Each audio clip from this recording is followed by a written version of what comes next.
Ani utuu lafa qabadhe yookaan immoo lafti wadda duubaate wanti oomishuu jiraate talba. Fayidaa talbaa meeqan keessantu beekamii Google irra seenaati sarchii gootanii yeroo keessonni fayyaa waa'ee talbaarraa dubbatanii waan baay'ee nama ajaa'ibu faayidaa hedduutu utuu nuti beeknu utuu nu bira jiru utuu nu jala keenya keessa akka ajaa'ibaatti jiru nu jala darbaa jira. Talbaa jechuun garaatti nyaatama akka nyaataatti jechuudha. Fuulletti hin dibamaa, mataatti hin dibamaa, bishaan isaan dhugamaa, shaayiin isaan dhugamu wanti inni noolleef hin jiru. Anu kaa dubbachuuf biyya keessa yeroo hin jiru hin beekun ture. Garuu baay'inaan biyya keenya keessa hin jiran oomishama. Namni hin qota. Garuu faayidaan isaa maal akka ta'e maaliif akka fayyadu hin beeku. Yaallis hin beeku. Kun maal kan jedhu itti galagalee ilaalee hin beeku jechuudha. Ergaan biyya kana keessa dhufeeti kanan barii talbaan maaliif akka fayyadu guutummaa guutuutti kan hin arge ofii koos akkuma argitan itti fayyadamaa kan hin jiru. Sammuna kanammoo isaa intalli madaamii tokko jirti kan yeroo baay'ee dhukkubsattee gogiinsa garaatiin qabamte waan isaan ajaa'ibu mana yaalarraa ajajamee fi yeroo ammaa kanatti madaamiin guurtee fiddee mana naqxee nyaata isaa nyaachaa jirti jechuudha. Akka paankeekiitti kan hojjetu anuma shaayii isaallee ni dhugdi.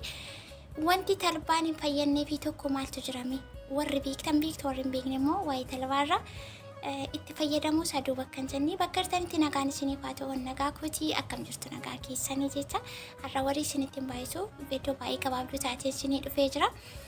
Rifeensaaf talbaa akkamittiin akka itti fayyadamtanii akkasumallee warri gaaffii na gaafattanii ani yeroo baay'ee deddeebii akkuma isiniin jedhe itti fayyadamaa jira. Dura fi kompiitan ture bitee itti fayyadamu amma garuu haalumaan isiniin jedheeni intala ishee fi nyaata isaa akka nyaattu akka dhuddullee ajajamee fi jenna mana keessa madaamiin guuteerti akkasitti argee itti fayyadamaa jira jechuudha. Kanaafuu qabammatti madaamoonni hin beeku. Itti fayyadamaa jiru jechuudha. Baay'ee itti fayyadamaa jiru, nyaachaa jiru, dhugaa jiru isiniin jechaan jira guys. Yeroo bira yeroo nyaata isaa hojjedhu yookaan paankeekii isaa hojjedhu viidiyoo waraabee isinitti agarsiisuun kan waan himan oolle. Har'a kana haaluma argaa jirtan kanaanii baay'ee jarjaraatti viidiyoo kana waraabuu yaale. Maaliif rifeensi koo baay'ee na jalaa goggoga.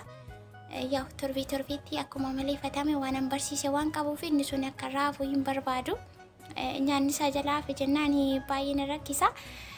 Isaaf inni daqiiqaa muraasa keessatti talbaa fiilee warri talbaan biyya kana keessa jira jettan akka ajaa'ibaatti jira hin nyaatu hin dhugu keessattuu madaamonni baay'ee itti fayyadamaa jiru.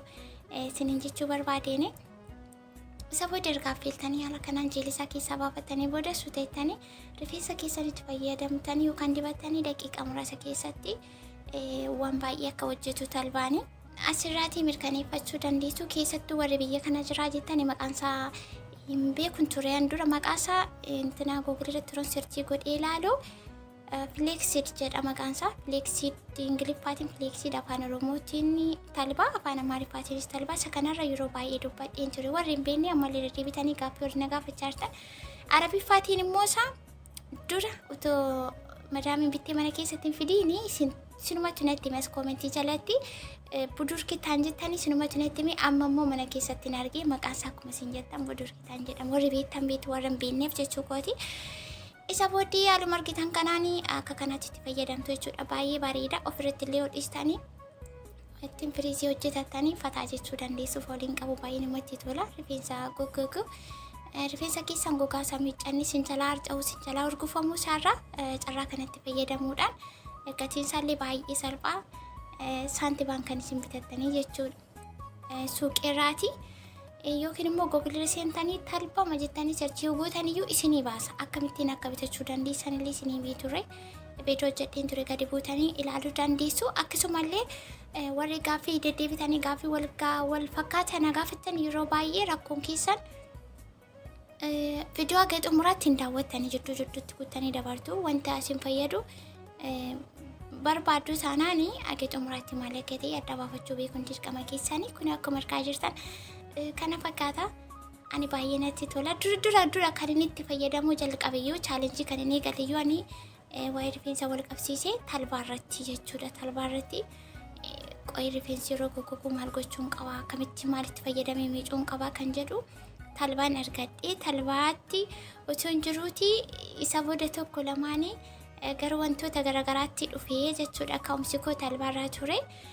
Talbaan rifeensa hin dheeressamoo hin dheeressuu waan tokko faayidaan qabu ni caccabanii goggosaa warri jettanii as gubbaarratti akkam seetan talbaan rifeensa hin dheeressa osoo hin taane rifeensi yeroo goggogu yeroo filamuudhaaf illee keessaa caccabu akka qoraanitti gadi harca'usan haala kanaatiin talbaa fiiltanii jeelii isaa keessaa baastanii itti fayyadamuudhaan akkasitti lallaaffistanii rifeensa keessa yoo miccatan yoo filattan rifeensi harca'u hin caccabu hin buqqa'u hin goggogu taanaanii isa sanatu akka rifeensi dheeratuuf gargaara malee talbaa miti jechuudha. Talbaan ni lallaaffisa akka hin caccabne akka hin bubuqqaanee fi akka hin gognee fi talbaan kan nuti itti fayyadamnu kanaan itti fayyadamu jechuudha. Isiniif agala asirratti hin dogoggorina.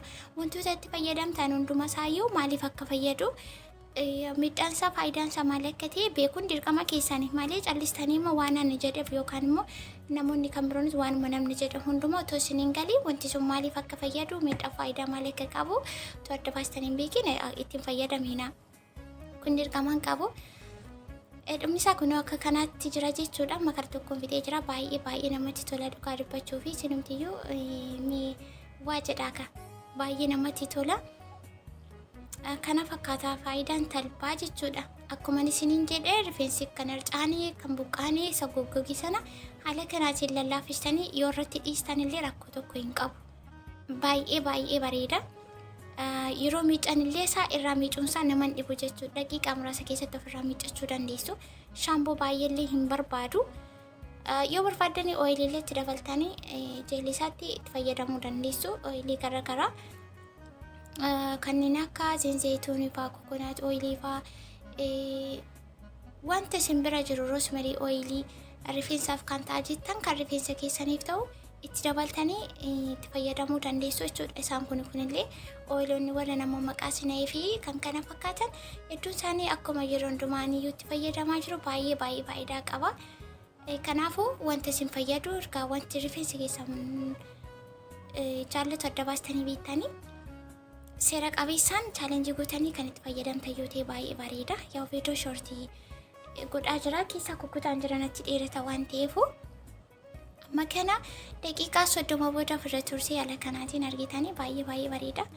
Asumarraanis immoo bilis qibaatii itti fayyadamtu warri jettan yeroo baay'ee viidiyoon hojjedhu keessaa qibaatiin itti fayyadamu otoo agarsiisin darbeen hin beeku. Isin immoo rakkoon keessan akkuma isiniin jedhu yeroo hundumaa viidiyoo haga xumuraatti daawwachuu dhabuun keessa waan akkasii isin jala dabarsa. Yoo akkuma argitan qibaatiin itti fayyadamaa jiru batiikaa qullubbii irraa kan hojjetamee fi kokonaatii irraa kan hojjetame isaan kun dhangala'a. Inni kan biraan immoo isaa rifeensi keenya qibaatii fasaashuu kan dhangala'aa qofa fayyadamne nu jalaa farafaramaa waan ta'eef qibaatii kireemii ta'e yookaan baaziliinii kokonaatii kan warra gubbaarratti argitan kana haala kanaatiin isteeppii isaa eeguu yoo itti fayyadamtan ta'e yeroo gabaabaa keessatti rifeensa keessan fooyyeffachuu dandeessu. Isheen kunillee kokonaatii irraa kan hojjetamte fooliin ishee baay'ee bareeda qibaatii baay'ee nan jaalladhu yeroo baay'ee deddeebitiin kan itti fayyadamu. Guutummaa guutuutti jalqabaa qadumaatti viidiyoo kan daawwattu yoo wajjin kan turtii gootanidha yoo ta'e baay'ee akka isin fayyadu akka itti fayyadamtan shakkiin qabu.